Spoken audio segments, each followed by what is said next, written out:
ঈদের ক্ষেত্রে বা দুর্গাপূজার ক্ষেত্রে বা যে কোনো সময় আমাদের স্টুডেন্টরা যখন বাড়িতে চলে যান, দেশের বাড়িতে চলে যান, এই যে আমাদের হলের মধ্যে যে সকল বিড়াল, কুকুর বসবাস করে, তাদেরকে দেখভালের জন্য, তাদেরকে খাবার দেওয়ার জন্য কিন্তু থাকে না এবং ক্যান্টিনগুলো কিন্তু অফ থাকে।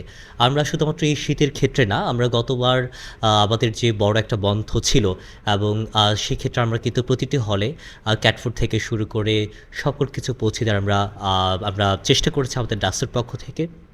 আজকে আমরা সেই ধারাবাহিকতায় আমরা জগন্নাথ হলে এসেছি। জগন্নাথ হলে এখানে যে বিড়ালগুলো আছে, সেই বিড়ালগুলো এই শীতের মধ্যে যাতে তারা ভালোভাবে থাকতে পারে।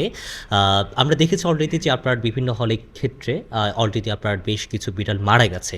সো এই এটার এটার রোধে আমরা আজকে সেই ধারাবাহিকতায় জগন্নাথ হলে এসেছি এবং জগন্নাথ হল সংসদকেও ধন্যবাদ জানাই আমাদের ডাকসুর পক্ষ থেকে আমাদের এই যে আমাদের উদ্যোগ, এই উদ্যোগে সাড়া দেওয়ার জন্য। আমাদের ক্যাম্পাস শুধুমাত্র শিক্ষার্থীরা বসবাস করবে, অন্য কোনো প্রাণী বসবাস করবে না, এই ধরনের না। আমাদের এই ক্যাম্পাস ঢাকা শহরের মধ্যে অন্যতম একটি পরিবেশ বান্ধব জায়গা। অনেক পাখির অভয়ারণ্য এখানে যেমন আছে, হলগুলোতে কুকুর এবং বিড়াল এখানে অবস্থান করছে। এর বাইরেও অনেক বিরল প্রজাতির প্রাণী কিন্তু আমাদের এই ক্যাম্পাসে রয়েছে।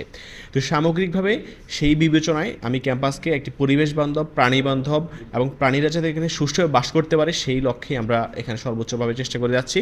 আর ডাকসু এবং কেআরডিউর তরফ থেকে আমরা ইতিমধ্যেই এর আগেও যখন আমাদের ক্যাম্পাস বন্ধ ছিল, বন্ধে অনেক বিড়াল খাবারের অভাবে ভুগছিল, তখন আমরা তাদেরকে খাবার পৌঁছে দিয়েছি। সেই উদ্যোগের ধারাবাহিকতায় আমরা আজকে জগন্নাথ হলে শেল্টার বক্স পৌঁছে দিয়েছি এবং আমাদের সাথে ইতিমধ্যে আরও বড় বড় কিছু পরিকল্পনা হয়েছে।